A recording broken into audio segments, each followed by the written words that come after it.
తాకట్టులో ఉన్న బంగారం అమ్మాలనుకునే వారి ఇన్ఫర్మేషన్ ఇస్తే దాని వాల్యుయేషన్ బట్టి మీకు కమిషన్ కూడా ఇస్తుంది గోల్డ్ హబ్. నమస్తే, వెల్కమ్ టు మనం టీవీ. నేను వలి.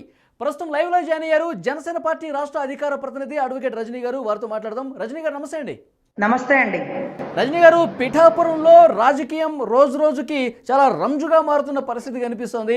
సినిమా వాళ్ళు కావచ్చు, టీవీలకు సంబంధించిన యాంకర్లు అందరూ కూడా తిరిగేస్తున్నారు, ఆయా పార్టీల తరఫున ప్రచారం చేస్తున్నారు. యాంకర్ శ్యామల కూడా ప్రచారం చేస్తూ, వంగా గీతకు ప్రచారం చేస్తూ పవన్ కళ్యాణ్ ఉద్దేశించి కొన్ని కీలకమైన కామెంట్స్ కూడా చేసిన పరిస్థితి కనిపిస్తోంది.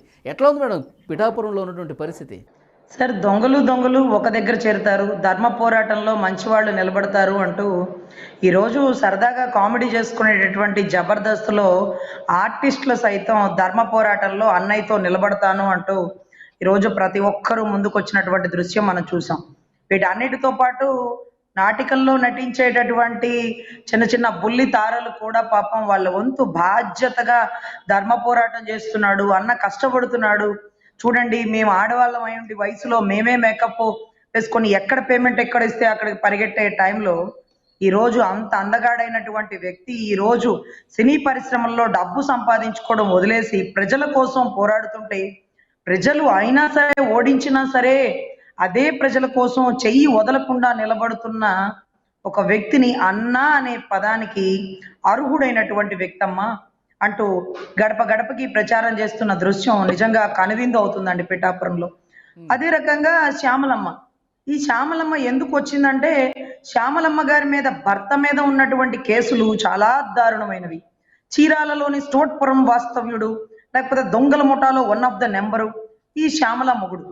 పాపం శ్యామల గారు ప్రేమించి ఒక దొంగని పెళ్లి చేసుకున్నాక దొంగ అయ్యాడా అనేది ఇక మనం తెర మీదకి వెళితే కొన్ని విషయాలు బయటకు వస్తాయి.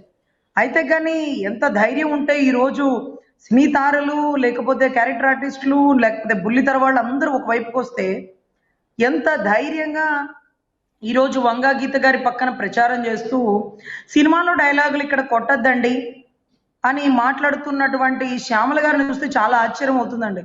వాళ్ళ తోటి ఆర్టిస్టులే దీనికేం పోయే కాలం వచ్చింది, ఎంత పేమెంట్ తీసుకుంటే మాత్రం అన్నయ్యకి ఎదురెళ్తుందా?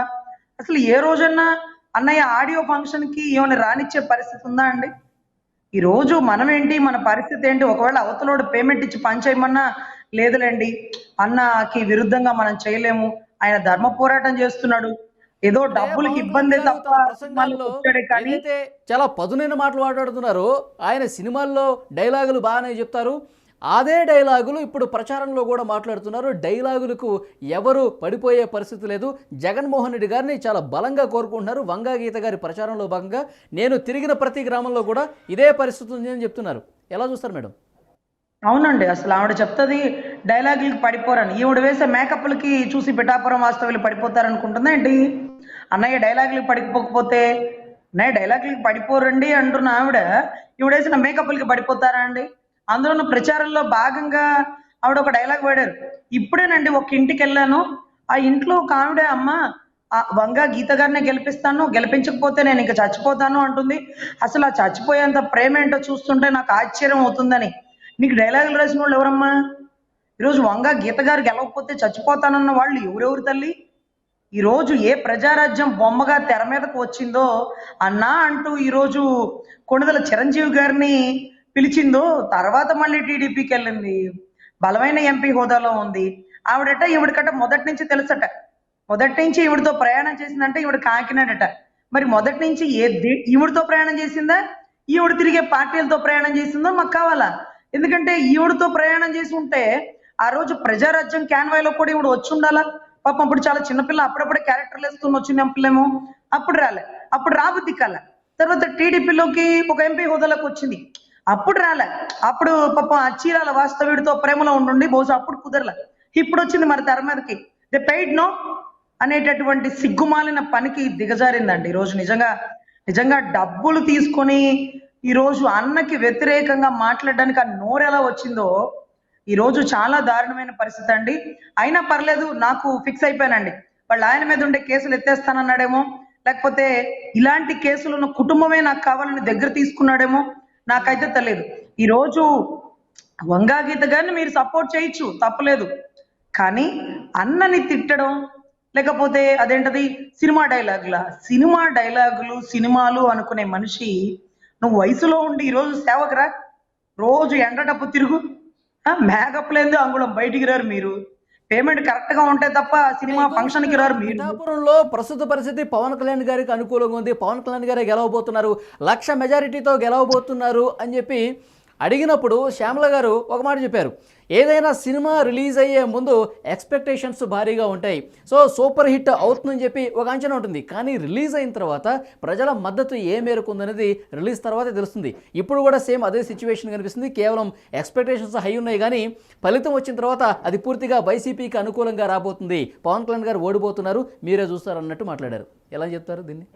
మంచిదండి, సినిమా హిట్ అయిద్దా ఫ్లాప్ అయిద్దా ఈవిడొచ్చి క్యాన్వై చేయడం బిగిన్ చేసింది కదా, ఈవిడికి మించి తోపు తురుము ముద్రగడ గారు వచ్చి క్యాన్వై చేస్తున్నారు కదా, పద్మనాభ రెడ్డి గారు రూపాంతరం చెందుకుంటున్నారు కదా, మరి ఈవిడ ఏ పేరు రూపు దాల్చుకుంటుందో, లేకపోతే ఒకవేళ పవన్ కళ్యాణ్ గారు ఇక్కడ గెలిస్తే అసలు ఆర్టిస్ట్ గా ఆవిడ రిజైన్ చేసేస్తుందేమో, ఇంకా చక్కగా ఇంట్లో అన్నం కూరలు వండుకుంటుందేమో, లేకపోతే వైసీపీ లాంటి దృఢమైన పార్టీ గెలవాలి, జగనన్న మంచోడంట. ఎలా అమ్మా, నువ్వు తెలంగాణలో ఒక మంచి బంగ్లాలు ఇల్లు కట్టుకొని అందరికీ 10,000 ఇచ్చే దగ్గర నాకు డిమాండ్ గా 50,000 ఇవ్వాలన్న క్యారెక్టర్ ఆర్టిస్ట్వి నువ్వు.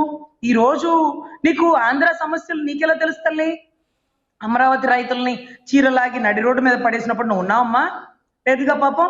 దళితుల్ని డోర్ డెలివరీ చేస్తున్నప్పుడు సిగ్గు లేదా నీకు? దళితుల్ని డోర్ డెలివరీ చేసి చంపి పడేసినాడు పక్కన నుంచున్నాడు నీ జగనన్న. ఈ రోజు ఓడించిన ప్రజల పక్కన నుంచుని తన సర్వస్వం ధారపోసి పార్టీని నడిపిస్తున్నాడు నా అన్న పవన్. నీ అన్నకి నా అన్నకి నక్కకి నాగలోకి అనుకున్నంత తేడా ఉంది. దయచేసి నువ్వు పిఠాపురంలో తిరిగావు, ఒంటరిగా మాత్రం తిరక్కక్క. మా వాళ్ళు అసలే మంచోళ్ళు కాదు, అన్ని రోజులు ఒకేలాగా ఉండవు. ఎందుకంటే నువ్వు ఇబ్బంది పడకూడదు, ఎందుకంటే సినిమా డైలాగులు ఆయన చెప్పొచ్చేమో పాపం. నువ్వు మేకప్ లేదే బయటికి రావు, ఎండకి వానకి కొన్ని రోజులు తిరుగు, ఆదాయం లేకుండా పని చేసి చూడు, సేవ చేసి చూడు, అప్పుడు తెలుస్తుంది రాజకీయం అంటే ఏంటో. 4 డైలాగులు రాసుకొని చెప్పడం అంటే ఏంటి. రజనీ గారు, ఇప్పుడు ముద్రగడ చేసినటువంటి వ్యాఖ్యలు కావచ్చు, తర్వాత యాంకర్లు చేసినటువంటి వ్యాఖ్యలు, ఈ పరిణామాల తర్వాత ఇవాళకి గ్రౌండ్ రియాలిటీ ఏ విధంగా ఉంది అక్కడ? సార్, గెలుపు ఓటములు అనేది సర్వసాధారణం. ఈ రోజు అన్న గెలవబోతున్నాడు అనేది జగమెరిగిన సత్యం, జగనెరిగిన సత్యం కూడా. జగన్ గారికి కూడా బాగా తెలుసండి. ఈరోజు మిథున్ రెడ్డిని దింపినా, ముద్రగడని దింపినా, విజయసాయి రెడ్డికి వచ్చి కూర్చున్నా, ఆఖరికి పులివెందల వదిలి పిఠాపురం జగన్మోహన్ రెడ్డే వచ్చి పోటీ చేసినా ఈరోజు అక్కడ ఉండేటటువంటి పవన్ కళ్యాణ్ గారి పవర్ భారీ రెట్టింపు అయిపోయిందండి. ఈరోజు నా అన్న ఈరోజు దశాబ్ద కాలం నుంచి ఏదైతే అరణ్యవాసం అనుభవించాడు, ఈ రోజు పట్టాభిషేకం కాబోతున్నాడు, అది పిఠాపురం సాక్షిగా. ఈరోజు ఎంతమంది వచ్చినా సరే వనవాసం అయిపోయిందండి. ఇక ఎవ్వరూ రాముణ్ణి పట్టాభిషేకం కాకుండా ఆపలేరు, ఆపగలిగే శక్తికి ఎవరికి లేదండి. ఈ చిన్న పెయిడ్ ఆర్టిస్టులు, క్యారెక్టర్ ఆర్టిస్టులు దయచేసి ఇది అయిపోయాక మళ్ళీ సినీ రంగంలోనో బుల్లితెరలోనో ముఖాలు చూసుకోవాలి. పవన్ అన్న గురించి ఈ రోజు కనీసం వ్యతిరేకంగా మాట్లాడగలిగే సినీ తారలే ఉండరండి, చాలా రేరు. ఈరోజు ఆలీ గారిని నువ్వు 4 మాటలు మాట్లాడతారంటూ ఆలీ గారిని బయటకు తీసుకొచ్చి ఒక పెద్ద పదవి ఇచ్చిన పవన్ కళ్యాణ్ గారి గురించి 4 ముక్కలు చెప్పమంటే ఆయన వల్ల కాదండి. తిట్టాడడానికి నోరు రాదండి, ఎందుకంటే తన స్వార్థం కోసం రూపాయి దాచుకునేవాడు కాదు. ఈ రోజు నా అన్న పడ్డ కష్టం దశాబ్ద కాలం నుంచి ఓడిపోయినా సరే జనాల్ని వదలకుండా ఈ రోజు సినిమా రంగంలో వచ్చే డబ్బులన్నీ బోర్డర్లో సైనికులకి, ఉద్దానం కిడ్నీ బాధితులకి, కౌలు రైతులు ఆత్మహత్య చేసుకుంటే ప్రభుత్వానికి లేని బాధ నా అన్నకి ఎందుకండి? ఏం చేశారని ప్రజలు అలాగే ఉంటారమ్మా, మనం ఆ చెయ్యి వేడకూడదు అంటున్నా నా అన్న మాటలకి ప్రతి ఒక్కరు ఫిదా అయిపోతారండి. భారీ మెజారిటీతో గెలవబోతున్నాడు. ఈ శ్యామలక్క, ఇంకో అట్టికాయ తొక్క, కొత్త క్యారెక్టర్లు ఎవరు వచ్చినా సరే వీళ్ళు తెలుసుకోవాల్సింది ఒకటే, 175లో భారీ మెజారిటీ రాబోతుంది.